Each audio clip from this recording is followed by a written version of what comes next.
All right. All right. Welcome, everyone, to the Unfiltered Talk podcast, episode 4. I have my good friend here, Naisa Mahe. Naisa, go ahead and say hi to everyone. Hello, everyone. Naisa was on the team for BYU this past season. So we got you on the episode, bro. I got some questions for you. One of them, what are your overall thoughts for the 2023 season for BYU? I just feel like college football in general is like really unpredictable. Some people could be beating each other, and then next minute they can lose against the FCS team. Like it all just depends on going into that preparation of that week and seeing what happens. I mean, like my general thoughts on 2023 is that we just had a lot of highs and a lot of downs. And in order to have a really good season, you just got to be really consistent throughout the season. And I just felt like we missed that in several phases of the season. And if we just really kept consistent as far as offense, defense, special teams, all three phases of the ball game, it would have turned out better than we wanted. Definitely not how we wanted it to end up, but I think it all just comes down to being consistent throughout the season and having people stay healthy. And along with that, we could have had a really great season. I feel like everyone was really, dialed in. But when it really came to those really lows, I feel people kind of stuck there instead of trying to, bring themselves back up. Yeah. So that, for the most part, is what I felt was the sum of 2023. Wish it could have been better, but I mean, introduction to the Big 12, and so with that, like when you enter a conference, like there's that, that increased level of competition, and so it's not like independence where like you can play, what's a good team? Like play SC and then go and play Idaho State right after. You know what I mean? Yeah. Like it was back to back to back. Yeah, that was the one thing about 2023 being in the Big 12, first year in Big 12, and we're not really used to a consistent basis of really high level of football. Throughout pretty much the whole season, it was very high competition, a lot of great players, a lot of 4 or 5 3-stars that we played against, and so like I said, like it was just all about being consistent. Yeah. When it came to executing on all three phases of the game, in order to come out with the win. Yeah, no, I agree. And let's take a look at some of the stats from this past season for you. So obviously, a defensive tackle, right? You fought hard through spring ball to get to being first string defensive tackle, right? Had a little bit of injuries here and there. I think you had a high ankle sprain, like we talked about, right? Yeah.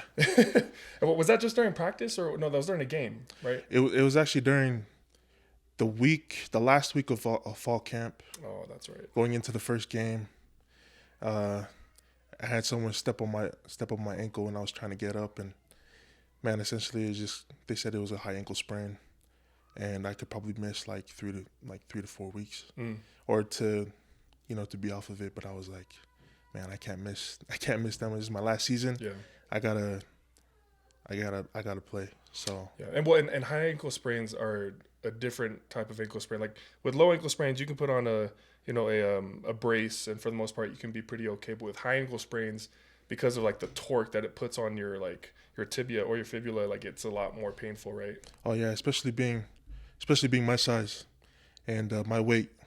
I mean, at the time, I was probably 20 pounds lighter, but still, there's a lot of weight on his ankle, and it was just all about telling myself what I wanted. I didn't want to miss a single game. Yeah. And so, I just tried to find a way. Man, the first time I was like, okay, I'm good to go. It was the week of our first week, our first game week, and I was just trying to put weight on it as much as I can. And was that Sam Houston first game? Yeah. Yeah, that's right. Yeah, it was against Sam Houston. So like that Tuesday, going into practice, I was just like, frick. So I could barely put weight on it, and then going Wednesday, Thursday, I was just doing whatever I could, rehab, massaging it up, trying to get it warm. Yeah. And then I ended up playing that game and throughout the season. Well, I think the practice week of SUU, you said that someone fell on it again, right? Yeah. I mean, there's a lot of things that happens throughout the week, and you can you can never control everything. Yeah. So it did get a little tweaked up again, but and that's one thing I feel like, like the fan base, like, I mean, some people understand it for those who have played athletics. Like, injuries are random. Like, they're very indiscriminate, right? Like, it can happen to anyone at any time. And so, like, for someone to make it through an entire season healthy is like a really rare occurrence. Dare I say, blessing, right? blessing for sure. And then now, with for seniors like you, coming off the season for the most part pretty healthy, right? I mean, any lingering right now? I mean, when you play for so long, man, there's just little bumps and tweaks and aches that will probably be there for some time. Yeah.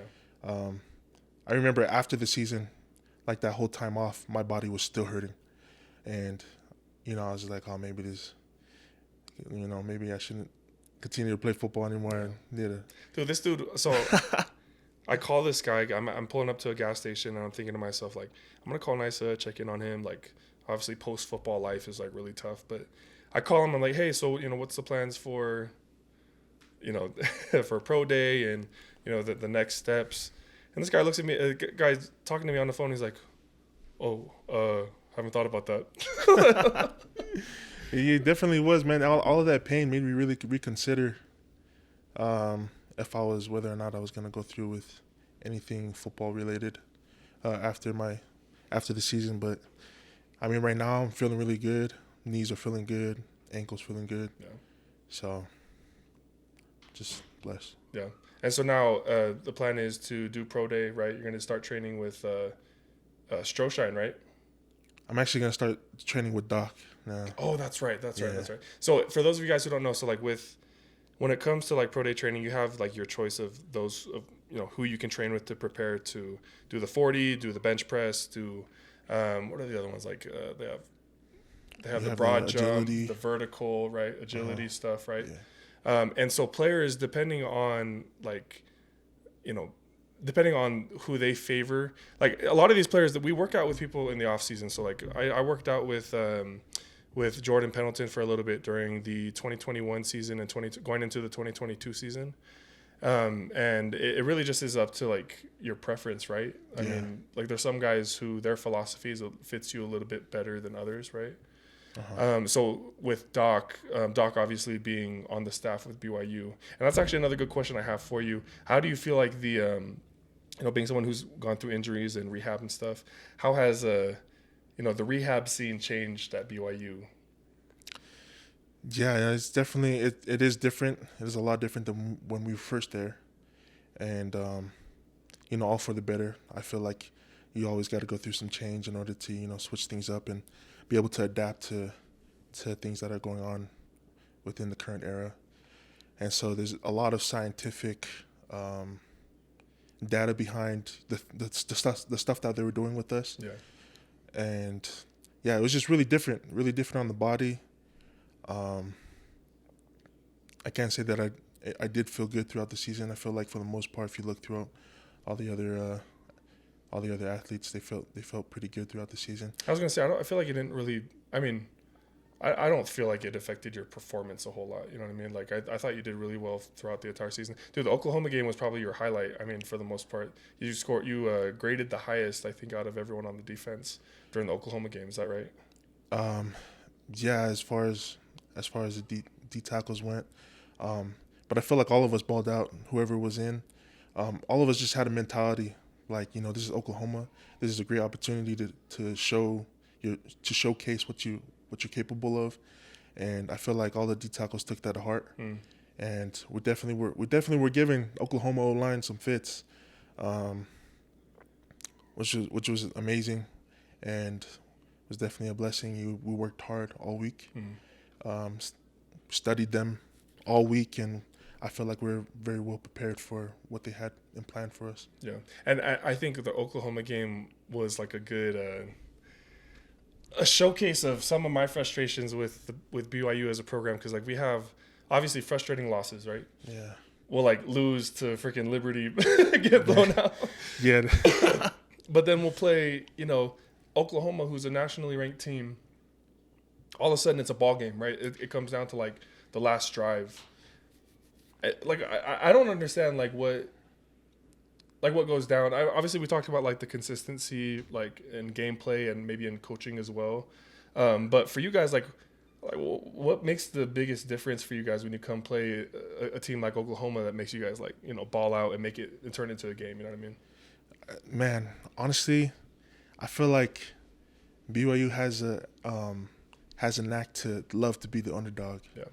and I feel like that goes for all of us. Like being at BYU and always being counted as the underdog, it lights a fire. Definitely felt the fire going into that week because we only needed one more win before we could become bowl eligible, and that's just something we've been saying. This is going to be the 6th win, and we've been saying that for 2 weeks. So going into the 3rd week, we're like, all right, we got to be 6. This is going to be the 6th. So definitely lit a fire in us, knowing that we were the underdogs and that we were counted out already, against Oklahoma. And so I just feel like we always have to have that mentality. Yeah. It can't be too low, can't be too high. It always has to be that mentality of like, we're gonna go in here and we're gonna kill it. And man, essentially against Oklahoma, bro, I tell you what, there's a lot of highs and lows in there, but for the most part, I feel like we were more consistent in that game. Yeah. And then when it came to that play, I remember that play. We just got off of the defense, and I was pumped. I was hyped because we were there sitting there on the 1 yard line. Yeah.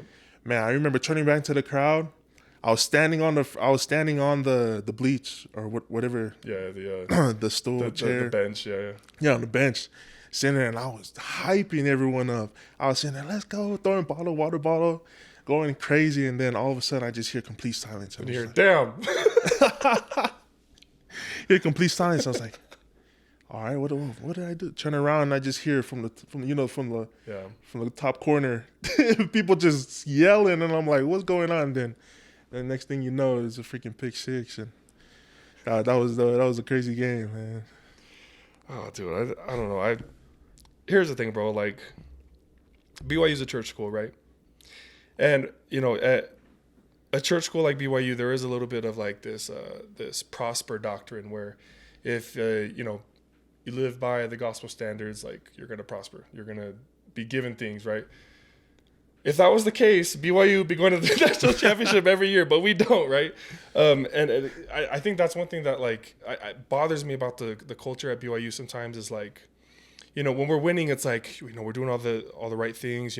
It's all about our culture, and we're really focusing on love and learning and on building each other up. And then when we lose, who's not shaving their faces? Oh. Who's not shaving their faces? Who's not paying their tithing? This is why we're losing, because we're not doing the simple things, And I understand, like, as from an administrative view or from a coaching view, you want to be able to control all the variables. And so obviously if you're not doing the right things, those things can be attributed to losses or to lack of success on the field. But at the same time, like, and this is more from like a theological view, like I don't think God cares very much about what happens on the field, right? And I don't think he's sitting there, orchestrating every little thing. Oh, Naisa paid his tithing and Naisa did this, so I'm gonna save him from an injury, or I'm gonna have him perform better, right? Talk a little bit more about the overall mentality and from the spiritual side, obviously, because BYU is a church school, but how do you as a player feel about the spiritual aspect affecting gameplay on the field? Yeah, I mean, not only as a team, but I feel like individually that you have people who kind of get into their own heads. Yeah. As far as their faith, and then when it comes to performing, if you're not performing as great as you want to, people always just are self-reflecting on what they can do better in their lives. But I feel like it does sometimes take it to the extent of where, like, superstition. Yeah, because I feel like sometimes when we are winning and stuff like that, some of those things can be overlooked. Yeah. Which I feel like is the point that we're trying to avoid from the beginning, right? Is like, you don't want it to get to a point where we're always constantly winning and then we can overlook all the things that we're not doing right. Yeah. And I feel like you got to stop it there before we continue to win. because then when we start losing, then it's going to be, then we're going to start looking at the things that we haven't been doing. Yeah. And I feel like, so it all just comes down to trying to create a culture where you're doing all the right things before we start winning. Yeah. And as far as like from an individual aspect, like I do that to myself all the time. I'm always beating myself constantly. Like, I'm not performing as well because maybe I didn't pay my tithing this month, or maybe because I didn't go to church, or I wasn't as active in my roles or my duties as a priesthood holder. Yeah. And that can really affect someone's mental well-being to where they're just naturally not going to perform as well coming on Saturday. So, I mean, it's all still an uplifting culture, and trying to have people buy in. Yeah. And showing what can happen when you do buy in. But I mean, not everyone is going to look at it that way, especially if you're not a member. Sometimes you're not really going to look at it that way because, different perspectives as far as the gospel goes. Right. But I mean, that's how I feel. Yeah. And I'm glad that you brought that up, because I feel like there is a mentality sometimes as members of the church where you start to blame every other thing except for the actual quality of performance. You know what I mean? So like, for instance, if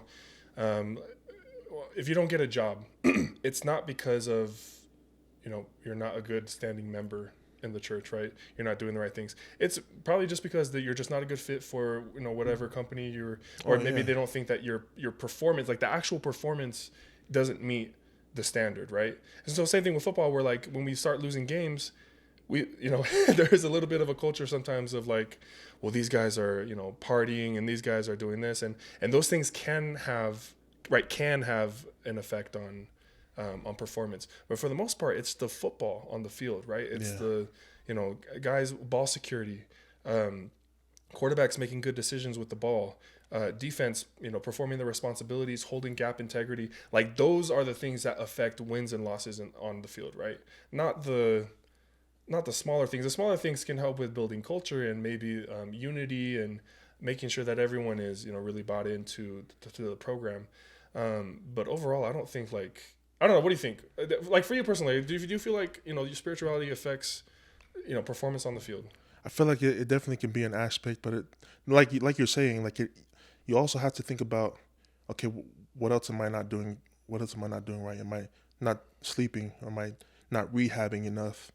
Taking care of my body in order to ensure that I have strength and stamina to be able to perform at an elite level on Saturday. Yeah. So like it's like collectively, you have to look at yourself from the spiritual side, physical side, and also your social life.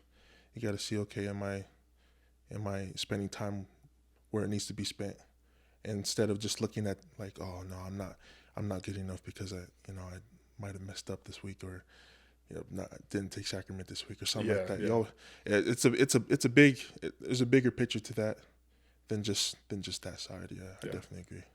And I felt like I had kind of bought into that mentality a little bit, because when things weren't going good for my career in football, I felt like, okay, I'm maybe not doing the small things right, like still playing on scout team, not getting very much playing time. So then I shave my face, I do all these things right, step back on, and we're taking your scholarship. Oh no. I was like, damn, I just shaved my face, bro. And it's a dangerous mentality to get into, because you start you start looking at things from such like a tight perspective, that you start blaming yourself, and you start thinking of every little thing except what actually matters and what affects your performance. And sometimes when it comes to football, it's a game of politics. And I talked about this with Hinckley a little bit, where sometimes some players are playing an uphill battle with coaches. I feel like you had a little bit of that during the 2022 season, bro. Like you almost didn't do fall camp, right? The 2022 season. Yeah, I don't even think I did fall camp, actually. Oh, really? Did I do fall camp? I don't think you did, bro. Yeah, actually, I was coming off of a shoulder surgery. Labrum, yeah. And attributed to on my end, I definitely wasn't taking care of my body to the extent to where, like, to the best I could have. and so they just saw that I, you know, wasn't going to be fit enough to do fall camp, but essentially I played throughout the season, just where they needed me.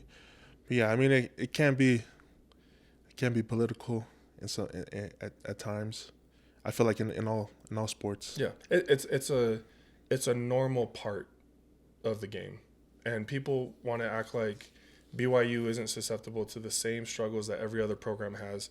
And I'm here to tell you, it's exactly like every other place. There's going to be politics. There's going to be, coaches who hold grudges, right? There's going to be mistakes made because we have imperfect men running this program, right? Yeah. And so, and again, I've talked about this in past episodes, but BYU is not unique in the sense that, well, we have the church, so now everything's perfect, right? Everything's ran according, how it should be ran. There are still players who do suffer from, that politics game, and so they have to learn how to maneuver that. And instead of denying that it's not there, acknowledge it and then show people how to maneuver around it, right? Like show people how to manage the politics game. You got to be close with the coach. Like you got to be, talking with him, having meetings with him. Of course, the performance on the field has to be like there. But what are some other things that you think that kind of help manage that politics aspect of college ball? You just kind of have to self-educate yourself on the ins and outs of as far as that goes. Extra work. Because I'm not saying BYU specifically, but I'm saying like if you don't self-educate yourself on how to maneuver around that, essentially people are gonna walk over you. So you got to be able to stand up for yourself and be able to know your worth and just know how to. Kind of have to know how to negotiate. You kind of have to know how to talk your way into, not talk your way into a starting position. I'm not saying that, but definitely have to self-educate on how to do that for yourself, to be able to handle yourself and to stand up for yourself. Yeah, I agree. I think that's like the perfect answer. There's like with every program, it's going to be different. So like, and the personalities of the coach is going to play a role. Like unfortunately, that's just a thing is like with certain coaches, they're going to have certain expectations, certain standards that you have to abide by, right? And the best thing you can do is just make sure you do everything the right way. They want you doing extra work in the weight room, and make sure you go do that. Grades, for the love of grades, like get your grades straight, bro. Like do not be a headache, because I don't even know how many players we've had in BYU's history where ballers, right? Ballers, like they should be, they could be like BYU legends, but because of the fact that they can't take care of stuff in the classroom, like you have guys not being eligible for games and stuff, right? And so that's frustrating. It's frustrating as a player. Yeah, that's definitely tough. Man, let me tell you something. I feel like there's not a misconception when it comes to football as far as education goes, because you kind of have to know what you're getting yourself into. Yeah. Coming into BYU, but I feel like people don't really know until they experience it when they come in and it's their first semester. Man, I remember my first semester coming in. Holy cow, bro. I got off my mission on the 22nd, 23rd, 24th, 25th was Monday, and that's when I enrolled. Yeah. So didn't have a lot of time to really transition into, real world stuff. But when I first came in, bro, I remember I had my first quiz, and it was just like a simple 15 question quiz, man. I got 3 out of 15. And I remember looking at my grade. Damn. Hey, it was bad. You could have lied about that, bro. You could have said I'm gonna be real, man. I got a 3 out of 15, and I looked at that first grade and I said, oh, maybe BYU's not. Maybe I'm not cut out for BYU right now. Like this stuff is. It was in religion too. Yeah. And I was like, no. See, that's how you know it's unfiltered, baby. He didn't lie about the grades. You know what I mean? People over here like, give us unfiltered. Give it 3 out of 15. How about that for unfiltered? Granted, hey, it was world religion, right? So it's talking about all other different religions. So, I needed to educate myself. But I look at that and I was like, man, maybe I'm not cut out for BYU. Yeah. But it really is that hard. Because you got people coming into the program and I feel like they're very football oriented. Yeah. But you have to be able to play the game. Yeah. Play the game. Yeah. And you have to really be organized. You have to allocate your time to all aspects of your life: football, school and also your social life. Because like if you're really unbalanced in one area, it's gonna bleed into to another area of your life. Yeah, no, I think that's exactly right. The school is going to be the biggest headache with most programs because like you can't even step on the field if you don't take care of it right, and so you just got to learn to play the game. And again, it's sometimes it's a politics game. Like in college, you got to be talking to your professor, making sure that you have a somewhat decent relationship with them, so that when I've signed a lot of balls, man. Bro, wait, sorry, a lot of footballs. He's signed a lot of balls. Signed a lot of footballs. Just trying to make. You really have to go into BYU and you have to make really good connections with your pretty much everyone, but specifically your professors, so that if you're struggling, I'm not condoning this, but it's like, hey, what's up, professor? It's been really busy. I've done that a lot throughout my football career, but definitely make those connections because BYU is so much different in that aspect. Yeah. As far as like big compared to like other places like Utah or like people or within Utah. People are always networking. Oh yeah, people are always networking, but also like the schooling is just different. Yeah. Like you have to really hone into being a good student, otherwise, like you're gonna fail. Otherwise, 3 out of 15 on your quiz. Otherwise, you're gonna get 3 out of 15 for all 4 years. But yeah, that's one thing that sometimes I kind of envy with other schools is that, like I feel like athletes get to be athletes. Us, we have to be student athletes. Yeah. Well, when you go to BYU. Well, because it's like nobody wants to say this, but athletes get help when it comes to schoolwork, right? No, and I know a handful of. Maybe not a handful. It's only been a few players on that I've played with personally throughout the few years that I've been here that have gotten that extra help. Like, hey, if you write this paper for me, I'll pay you. And bro, it's a normal part of football, right? And people want to try their hardest to act like it's that's not right or it shouldn't be happening, but it does, right? It does happen. But okay, so moving on from the education aspect, I did have a question here that I wanted to ask you, and that was in regards to NIL. So NIL, obviously name, image, and likeness, it's kind of like a policy that student athletes have been fighting for a really long time to be able to use their name, image, and likeness to earn monetary compensation, right? The reason why BYU is unique, obviously, is because we have the church aspect, and so the church doesn't want to seem like this, how would you say it? Like a setting for earning money, being lucrative and having students and athletes earn millions of dollars, outside of school.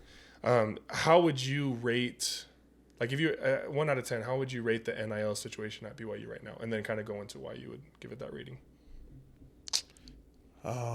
Man, I'd say right now, are we talking about like for individual players or for like the team? Both. I'll definitely give it like a 6, 5. And here's why. I feel like it's growing. I feel like the concept of NIL is definitely still developing, specifically at BYU, because the way Coach advertise NIL is that people aren't coming for the NIL. Yeah. Like if you're looking for NIL, Coach is always emphasizing that if you're looking for NIL, maybe BYU is the wrong place for you. Go somewhere else. which I think is really good, because then you got people coming for the right reasons, not just for money.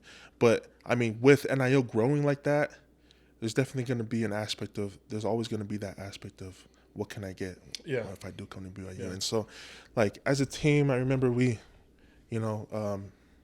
ended up having that built deal, and then we also ended up having this Royal Blue Collective, which really helped out collectively as a team, which I feel like is something that's sort of different than other places. Yeah. I feel like we were really hopping on that really fast, but it's just only going to get bigger. Yeah. For individuals and for the team, and which I'm happy for. All the boys that I know from last year who are still on the team, like I feel like they deserve it. I feel like they deserve it. So whatever's gonna come is gonna come. But it's definitely growing right now. So I'll give it a 5 or 6 right now. And I compared to other places, can't really compare because a lot of other places, are getting paid some real money. Don't worry, I can. But I can compare. but but yeah. So people aren't going to BYU for the money, but Yeah. I think that concept will definitely develop.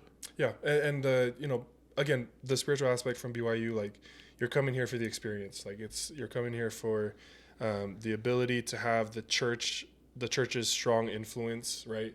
In the Provo bubble, Utah County bubble, right? You're not coming here to make millions. Now, and one thing I will say is that, like for me, I'm maybe a little bit biased because I've talked with people who have looked at NIL and thought, man, what is college football turning into? Like it's turning into this market now where players can earn hundreds of thousands, if not millions of dollars, right? And I understand that perspective. Like I understand that like college football in its rawest form back in the day was like just guys who wanted to be on the field and wanted to win games.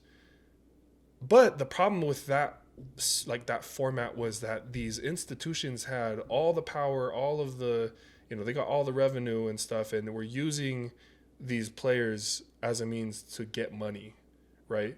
BYU is the same way, all right? I mean, we have one of the biggest fan bases, worldwide, like because of the church, worldwide, all over the place, right?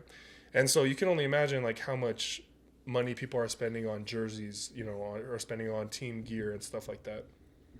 And before NIL, like players didn't see a dime of any of those sales. Whereas now we have that platform to be able to, earn a little money on the side, be able to provide for your families, because players have families at BYU, right? Oh yeah.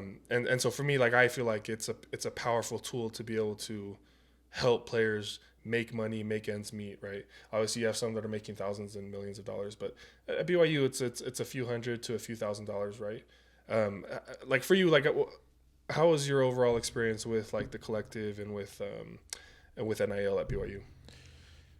For all of that, for as far as NIL goes, like I was just super grateful and like really honored and blessed to be able to receive that extra cash on the side to be able to provide for my family, because I mean, I come from a very humble beginning family. There's a lot of us kids. I'm the youngest of 10, so a lot of us, and then also it's just my mom now.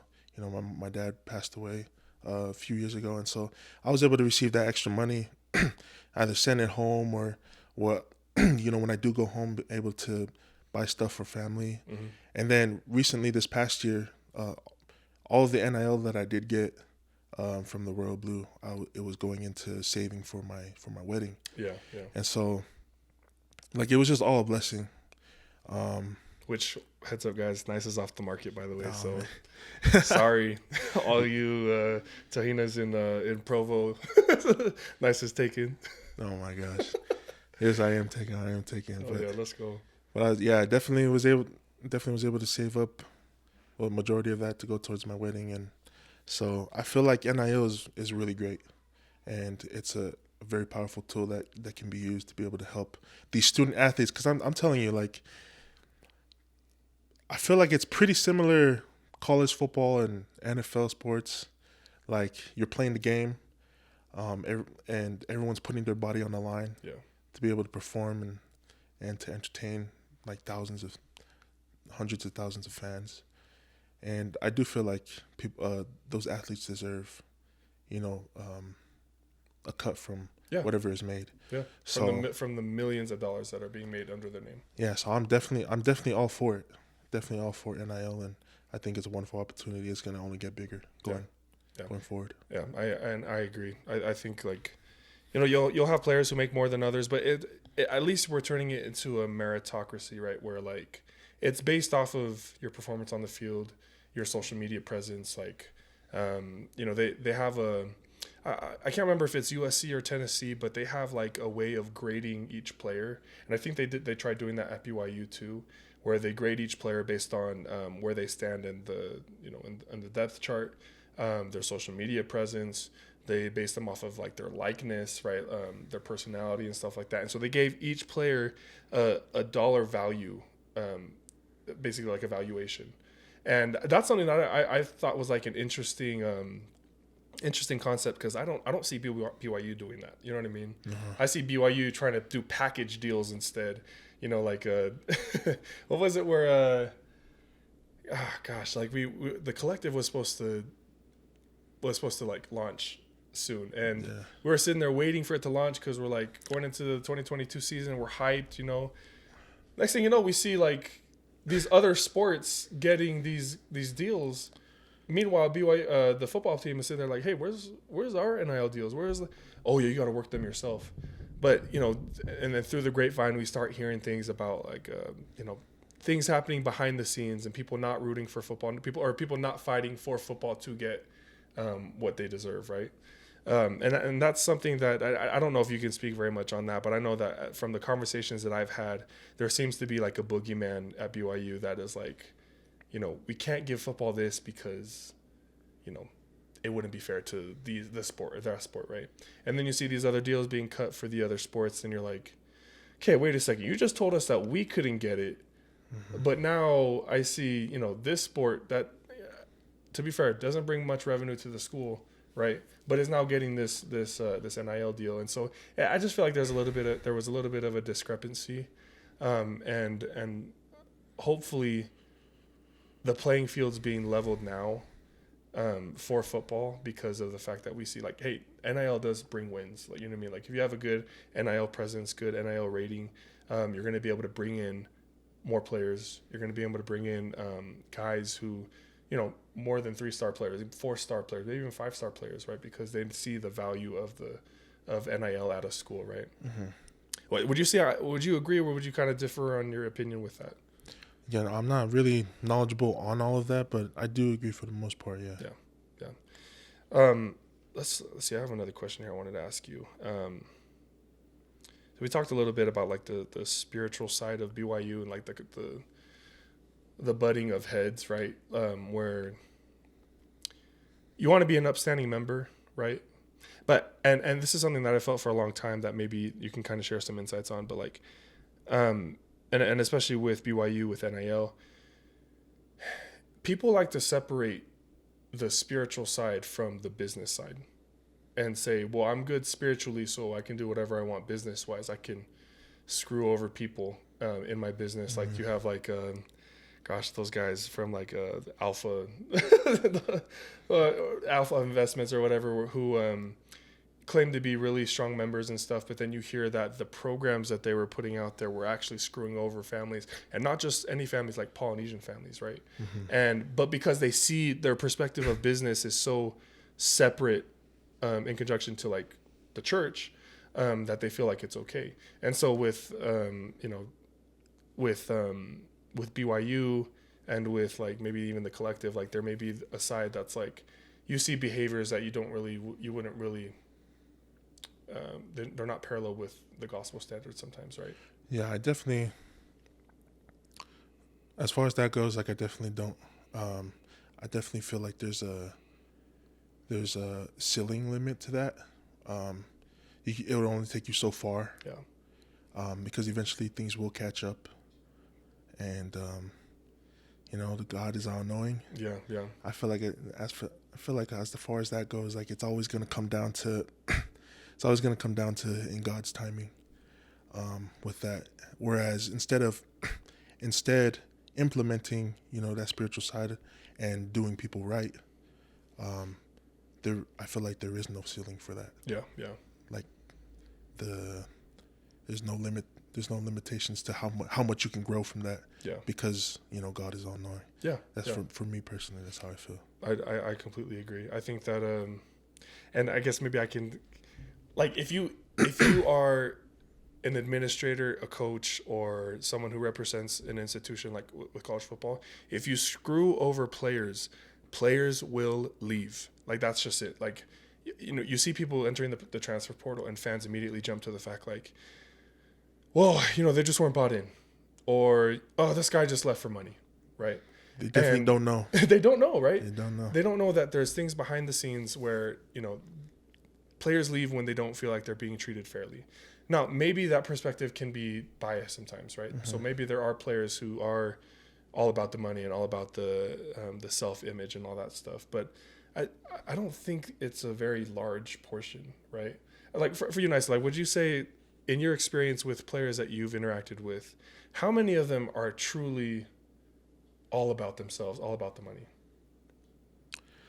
Man, I really can't think of anyone. As far as the people that I surround myself with, and then just the team in general, I feel like everyone went to BYU because they knew what they were getting themselves into, and they knew the reasons, they had the right intentions to come to BYU. And so when someone wants to leave, like, obviously it comes down to maybe they feel like personally that, things aren't going their way, and or either being mistreated or in some way. Because, and when it comes to the coaches, like, at the end of the day, it is their job and their duty. It's a business. Yeah, at the end of the day, it is a business, and they're kind of not only doing what's right for them or what they think is right for them and for the team. So you just got to be able to understand your worth, and I think that's what it comes down to. Yeah. When people put themselves into the portal, they understand their worth, and they want to be able to capitalize on it. Yeah. I think that's a perfect explanation. Like, ultimately, you've given power back to the players, right, to make decisions for themselves. Like, so if I want to go to another school that's going to give me an opportunity, that's what I'm going to do. And I'm going to do that because that's in my best interest, right? Coaches, administrators, they're always making business decisions. And again, some are negative, some are positive, right? When it's negative, like, you can't, I've learned as a player not to get butthurt about it, because I think, that people are making the best decisions that they think are going to benefit the program, right? So then when I decide to make a decision for myself and people start coming after me for, wanting to chase another opportunity, right? I feel like it's unfair for a lot of players, because it's like they're doing it because they know what they're worth, right? They see the potential that they have at a program that cares about them, and then they go and leave, and then they find out if it's really there, right? It's you're totally rolling the dice, but at least you're making the decision for yourself. You're not allowing a coach or an administrator. And I know, and we both of us, we definitely know people who've definitely entered the transfer portal because, they, and it's a hard process. I definitely felt that coming from some of the people that we know, and it's not easy just to say, okay, I'm gonna pack up and I'm gonna leave, like to leave everything behind that you've been working hard for the past 4 or 5 years. But you definitely got to know, like, what you're worth, and you have to capitalize on that. And sometimes we can think about, like, oh, he's being selfish. No, he's looking out for himself. Yeah. And I think in most cases that's what it comes down to. You're looking out for yourself and what could possibly be a good opportunity. Yeah. No, I think that's correct. I think that's it's going to be interesting to see what BYU does, because BYU has the resources. We have the resources. We have the financial backing to be a powerhouse in the college football world, right? It's just a matter of, is BYU going to make those implementations to win games, right? And I get it. Like, for maybe to BYU, football is just a missionary tool, which is great. You're going to be able to spread the gospel, but you're not going to win very many games. That was actually, were you pitched that when you first committed, that BYU is the experience was going to be utilized as the missionary tool? Yeah. That was okay. Yeah. That's a random question, because that was pitched to me back when Bronco was here, and that really reeled me in, because I was getting ready for my mission. And I'm like, you know what? It's an even greater opportunity to come back and to be part of that process of being a missionary still. And I was really bought in with that. And as soon as he said that, man, I committed right on the spot. So that's okay. That's funny. Yeah, by the way, congrats to Coach Mendenhall and his coaching staff down in New Mexico for, I guess, pretty much rebuilding that program. I think Coach Mendenhall is a great guy. I think he did a lot of things for BYU, so always grateful for what he's done. And of course, Coach Jan. And Coach Jan, man. Hey, good luck over there, Coach Jan. Dude, they're gonna love him over there, man. Yeah, no, bro. Whoever gets Coach, that's a steal right there. Yeah. That's a steal. Genuinely, from the bottom of my heart, I know that guy's a great guy. Yeah. And so I'm wishing him the best for sure. Nothing but love. So we've talked a little bit about coaches and stuff, and I think that one question I think that is pretty important is, what can coaches do better to be better? What's you know what I mean? Like, because I've had, and I shared some experiences in my last episode about some frustrations that I've had with coaches, and most of it came from lack of communication. Yeah. Lack of communication and the inability to like just sit there and tell you the truth, like just straight up, like you're not good enough to play here. You know what I mean? Mm-hmm. For you, what's something that you've taken away from coaches that you love that like they do that you wish every coach did? Man, one is definitely communication. Two, I would say not trying to fit everyone into the same box. And three, having a really powerful culture that you want to instill into your own group for expectations. So the reason why I say all those is because, communication. I feel like that's a given. Being able to communicate, and not only communicate, but communicate truthfully. Be able to tell like whoever you're talking to, like to a player, you got to be truthful with them and communicate like, in order for you to play, this is what I want from you, or I want to see progress in this. Like because for me personally, like I need to understand what I can do better, like in order for me to, to be able to perform how you want me to perform. Yeah. And so communication is a big thing, and being able to not only communicate them for on expectations, but also like, reach out to them. So like, hey, like how are things going? Like, because you never know. Like I said, like if you're unbalanced in in one aspect of your life, it's going to bleed into something, specifically football. Yeah. And so like you got to understand the full picture. Not everything's black and white. Like, yeah.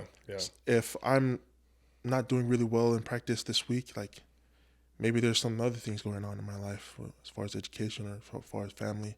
So I feel like one thing that I've experienced with the coach is them trying to understand that aspect of my life, and we're able to talk it out and just like really communicate on that part. Yeah.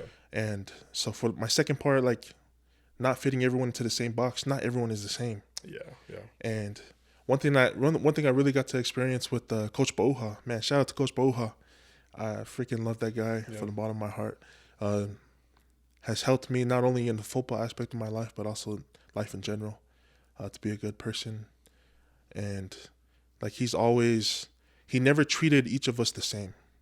He knew that each of us had different abilities and capabilities, and he never tried to just fit us into this one mold to be this one person.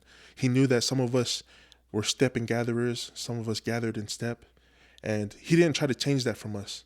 Oh, that's crazy. But instead, he tried to enhance, for us to be the best at that specific thing. Like he knew each of us were good at specific things, and so he tried to enhance our ability to do that at an elite level. Yeah. So I learned that from him. And then, man, what was the last one? There's something with, we're providing a culture. Yeah. What I feel like that's one thing that I learned from my coaches in the past and previous experiences, that when they have a culture and there's expectations for you. Yeah. And so you just know kind of like a guideline of what to follow. And so I feel like those are really important, because whenever we made a mistake, it all just came back like, are we doing this? Are we using our hands, frame, leverage? Are we being like, one of his rules are, Coach Boa only had 2 rules. One was to choose the right, and 2, no surprises. Yeah. And so like, it was a really simple culture when it came to when it came to like those rules, but it just meant like, man, it was really how do you say, impactful. Yeah. Like we always wanted to choose the right, and we never wanted to surprise him, because if we did surprise him, man, he'd surprise us. That was the rule. If you surprise me, I'll surprise you. And Bro, what did he say in one of the first meetings? Like, let's say, if you're gonna be late, text me. He's like, but if you walk in late and you surprise me, well, then I'm going to surprise you with the Yeah. 5 a.m. workout. You know? Yeah, he was different with that kind of. But I mean, it's expected. Yeah. And after that, there was one time where I did surprise him. I never wanted to surprise him after. Yeah. Only one time throughout the season. So, yeah, no, you definitely got to have a culture to be able to have expectations for your players. Yeah, I think Coach Pujols, and I think with Coach Hill too. I don't know Coach Hill too well. I didn't talk to him a few times, but the coaches that get it right, they're going to get the most productivity out of their players. Like you're going to have guys who literally sacrifice their bodies for that coach because of what they've done for them, right? And on the other hand, you're going to have coaches who don't feel like they're being transparent. They don't feel like they're doing everything that they can to benefit you, and so you're not going to push as hard for them, right? It's going to be a lot more difficult to sacrifice your body, put it on the line for them. Like if he's not willing to pull for me, why would I pull for him? You know, it's kind of that tug of war. Yeah. Well, and especially when it's like a surprise, like you some coaches like off the field, like super cool guys, like can talk up a conversation with you. Then they get on the field and you start noticing like the bias, right? The inconsistency. I'll say inconsistency. That's probably the best way to describe it. The inconsistency in the way that they like interact with you as a player, right? And like that's frustrating because you're just sitting there like, dude, I'm literally like doing what I can to help you out and to implement your system, but it's not benefiting me as a player at all. In fact, I'm not even playing on the field. I'm not even on the field. I'm sitting around the sideline. You know what I mean? I'm a secondary coach. Hey, coach, we should try this. You know what I mean? We should try this. But like. It's frustrating because you're just sitting there like, I'm literally doing what I can to help you out and it's not being reciprocated, Yeah. But anyways, that's we've talked about that enough. Let me check what we are on time real quick. Oh, yeah, we go. We're good. Okay, so next questions. These are the fan questions, okay? Fan questions. So I got some fans. Hold on. So the first one we got, I'm just gonna read these off. Why does Fafakasi carry you on Warzone, Tatai? Oh my goodness. He said he's always buying you back. Always buying me back. Yeah. That's crazy. He says your ass cheeks. Because we're always buying him back. Really? We're always buying him back. Sometimes I don't buy him back. I'd rather play by myself. I'm just playing. Bro, there's nothing worse on Warzone when it's you and one other player like that are in the gulag and you lost and you're just waiting for them to buy you back, and they're saying like, which one should I buy back? Which one should I buy back? And they don't buy you back, and you're clearly the better player, right? Yeah, he's the first option. I'm definitely skipping to the third or fourth. Yeah, exactly. I'm just playing. Nah. What I will say though is that Fafakasi, that guy's the you know how there's always the stereotypical players. Yeah. He's one shot, but he's full plated. He's one shot, maybe because you got one bullet on him. He's one shot. I'm just playing. My favorite. I'm just playing. My favorite Dr. Disrespect video is him. He's sitting there on the roof and he sees this guy parachuting down, unloads a full clip on him, misses every single shot. Oh, he's one shot. He's one shot. Get him. Dude, Warzone is so freaking funny, bro. Like, there's one way. If there's one way to build unity as a team, it's to play like video games with each other, compete in stuff outside of football. Especially Warzone. Because Warzone, you gotta like communication's got to be on point. Overall awareness has got to be there. You know what I mean? And I'm speaking as a Warzone professional because I yeah, and I'm definitely gonna show this to my fiance. So this is why I play so much. Babe, this is why I need to put my time in. This is why, from the hours of 7 p.m. to 1 a.m., I'm not talking to you, nothing, There's purpose. No interaction. I feel bad. Sometimes my wife be like reading her books while I'm playing and stuff. And she'll be reading and I can tell she's really getting into it, and then she just hears me, damn! Damn! It's like, Keenan, get me. Yeah, you be saying that a lot. All right, bro. I'm down. I need to revive. Here's the thing, bro. When it comes to Warzone, if people would just listen to my strategy, it's top 3 every single time. There will never be a time that we get killed.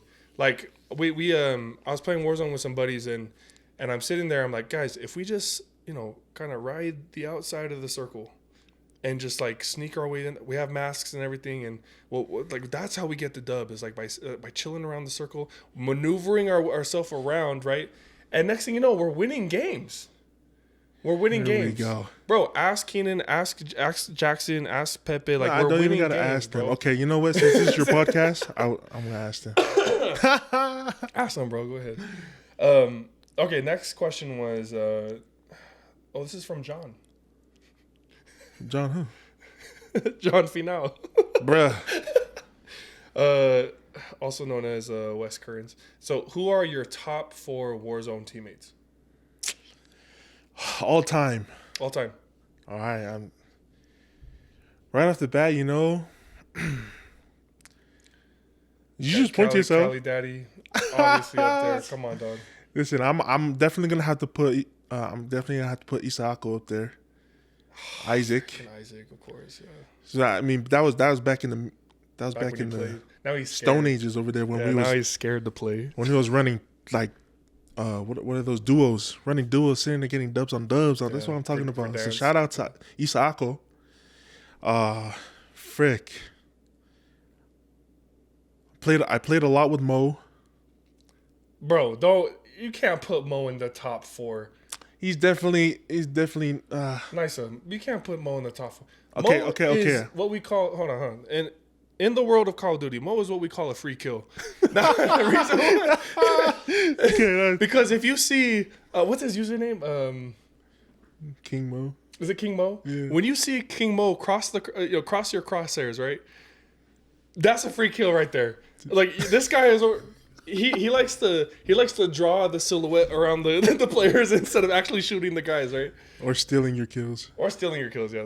You always wonder. I always wonder. I look at the score and I'm like, how do you have that many kills, but you have like 2,000 damage?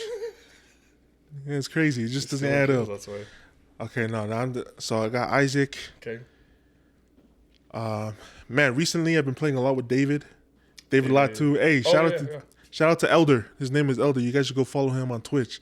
Man, this guy is this guy's crazy, bro. Yeah. This guy has his own, he builds his own PCs. He has his own PC setup, and he plays on computer. Like, seeing this guy tap on that keyboard, like, I'm telling you now, this guy's a wizard, bro. This guy be one shot down. Oh, yeah. Bro, ends up with like 20 plus kills. How does he do it? Hold on, do it again. So like this. Yeah, I didn't even know the freaking mouse has buttons on it so you can like slide and all this stuff. And I'm like, all right, this is practically, if you're able to be an expert in this, you're practically cheating. I swear. Bullshit, bro. I hate that. So Isaac, David. Okay, I'll put you. We played a lot together. We got some good dubs together. Man, I just feel like I'm missing a lot of people. Oh, you know how I've been playing a lot with when back in the OG days was Mahe, was John's brother. Wes so Kearns? not Shione, not John. Yeah. John's brother. Mahe. Me and that guy, we go way back playing. Wes Kearns. Yeah, Wes Kearns right there. Bro, I played with him the other day and I was like, damn, don't want to hit me up no more. And he's like, nah, bro, nah. And then we got wiped out, like team wiped, like within the first maybe like 5 minutes of the game.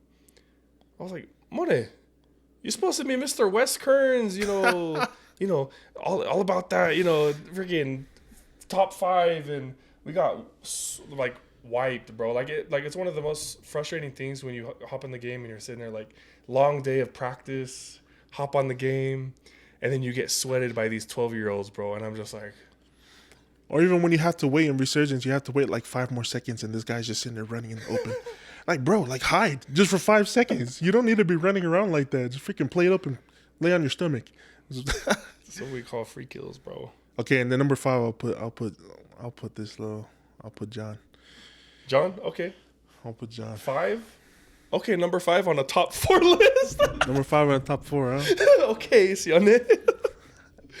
I just know I have to put his name somewhere because then I'm gonna hear an earful when I get home. I don't know, how's this guy? This guy shows up at the door as we're about to start the podcast, and he's on the phone with Sione. He gives me the phone. Dude, you better ask my question, bro. Like, all right, top 4. Don't worry, you made number 5 on the top 4 list. Number 5, bro. Okay. Last fan question. How does it feel to lose to Freaky Lala in Clash all the time? What in the world? What is even that? Freaky Lala, I'll give her her flowers. I'll give her flowers. She's gotten a lot better. She's progressed. But to this level, I'm gonna tell you, I'm top tier. All right, and I'll give a few wins here and there, but like you can even speak for yourself, right? Like I give you a little something here and Stop, there. bro. When I Win, want to, give him a little dude. something, he'll get a little something. Every win that I get against this guy, Pepe, Keenan, Isaac, those are hard fought wins. And at the end, I'm always clowning these guys because these guys freaking religiously every day. It's like, they play their stupid clash. And so, dude, listen, bro, I don't want to hear it. Okay, notice how you said hard fought wins. For us, it's just a walk in the park. Stop, it's another day. dude. It's another day in the office. We sit there. Sometimes I play with random cards, or I just look with one hand. I just play with one hand, one finger, one eye. Oh yeah. Oh yeah. So how does it feel to lose to Freaky Lala all the time? From time to time, I do lose to her, and I will say, You lose to Freaky Lala, bro. I give her flowers, bro. Sometimes she be getting some good cards, attributed to her progression. But for the most part, bro, I know that the question's not about me, but I'm top tier. I'm top tier, bro. We had a competition, first place right here. Oh, was it the D-line one? Yeah, the D-line one. Oh my gosh, bro. D-line one, we had a competition. Yeah, so we had a competition on Clash Royale. And guess who came out number one? Right here. This guy.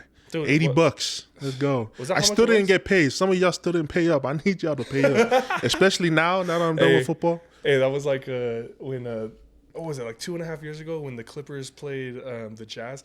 Big Clippers fan, right? I love the Clippers. I've been a fan since like Blake Griffin, Chris Paul, DeAndre Jordan. Like those guys were like Jamal Crawford. One of my favorite teams ever. So they play against the Utah Jazz. And you already know, bro, like Zoe, all those guys, like Salt Lake guys, big Salt Lake. Utah Jazz fans, right? So me and Zoe, we put a bet down. I'm like, okay, bro, $50. I remember this. $50, bro. $50. Clippers win. You owe me $50. Jazz win. Obviously, I'll pay up. The Clippers go down 0-2 to the Jazz. So the Jazz are up 2-0. Bro, we come back. I think it was like 4-2 or 4-3, and I text this guy. Yeah, I'm all up in his. Yeah. How you like that, West Valley? Haha. Didn't see a dime. Didn't see it. To this day, this dude is still over there. Oh, hey, Lama. Putting up money against Zoe, bro, man. Go ahead and send me my Venmo, Zoe. It's Alema-Pilimai. You know how to spell my name. Anyways. Well, Togo, it's been a pleasure having you on the podcast. Hopefully we can get a more we can be more consistent with the venue. We've switched like the past every episode. First episode was in my bedroom. Second episode was at, is it just you in the bedroom or? Yeah, it's just me, bro. Sorry. Anyways, second episode was at Pepe's. Third episode was in the basement at my father-in-law's place. Then now here we are at Ben's mom's place. Shout out to Ben and my camera guy. Like those those, you ever seen like those memes of like the cat like highlighting the cameraman, so like you have like the flash running and crap, and then they're like, but you know who's faster than the flash? His cameraman. Boys over. That's Ben. Ben's my cameraman, bro. He's the equipment guy. The only person faster than me is Ben, except for on the field, because. Hey, don't worry. The money's coming, bro. The money's coming. Money is coming, bro. Man. When this podcast takes off, bro. I'm manifesting right now, bro. Dollars straight up. I'm manifesting it right now. You're gonna find a solid. This probably honestly is pretty solid, but you're gonna find yourself a consistent one. I hope so, bro. I enjoy doing this, man. I enjoy talking with people, and like my the first episode was whatever, but like my second episode when I was sitting down with Logan and like, bro, just like bouncing off each other. Pause. Bouncing off each other. Talking to each other. What? What was that? Listen, dude, it's fun to be able to like invite people over, and so hopefully we have a few other guests lined up to bring them on, so that'll be a lot of fun. But guys, also Naisa's getting married in April, so again, off the market. Really excited to give my speech at his wedding. Again, another one with the speeches. He's manifesting it. Dude, I'm gonna go ahead and give him the Tongan Five boys. You know, Naisa, Here we go. he was always playing when I am talking. It's good, yeah. And if you guys ever hear this guy speak Tongan, I apologize in advance because that's my mistake. That was one of the mistakes in my life where I regret teaching this guy Tongan. Because now all I hear is Tongan from this guy right now. It needs to end. Saipe. Here we go. Freaking love that language, bro. Yeah, with the Tongan. Such an ugly language. So much he just wants to be Tongan. Hell no, dude. He just wants to be a horsey. He's always talking about other people's horses. It's because he's not one. He wants to be one. Watch. You know, as a matter of fact, I feel like you're part Tongan, aren't you? No, dude. All right, bro. Okay, last point before we end this podcast, bro. So I told Naisa, like, yeah, I'm part Tongan royalty. You want to know why I'm part Tongan royalty? So back in the day, there was a king named King Tuipelehake. You know what he did? He's dead. This dude rode over on a boat to Samoa, killed all the men, took all the women and children, and basically proliferated. He was a PIMP. A very fruitful guy, if you know what I mean. And so that's why every Samoan, for the most part, will have a little bit of Tongan in them because of the original colonizers, the Tongans, right? Anyway. Yeah. Thank you for sharing that with us. Just want a little history lesson for those guys so that they know that you people, bro, prideful. If it wasn't for us, you wouldn't be here. I'm just blaming. I can only picture, the Tongans seeing the Samoans being all happy and we should go colonize their ass. We should go conquer them. Bruh. But hey, anyways, Dogo, appreciate you coming on. Appreciate everyone tuning into the previous episodes, and hopefully y'all tune into episode 4, learn more about Naisa and his kind of his perspective on things. But love you all. Unfiltered talk for the players, by the players. See you guys later.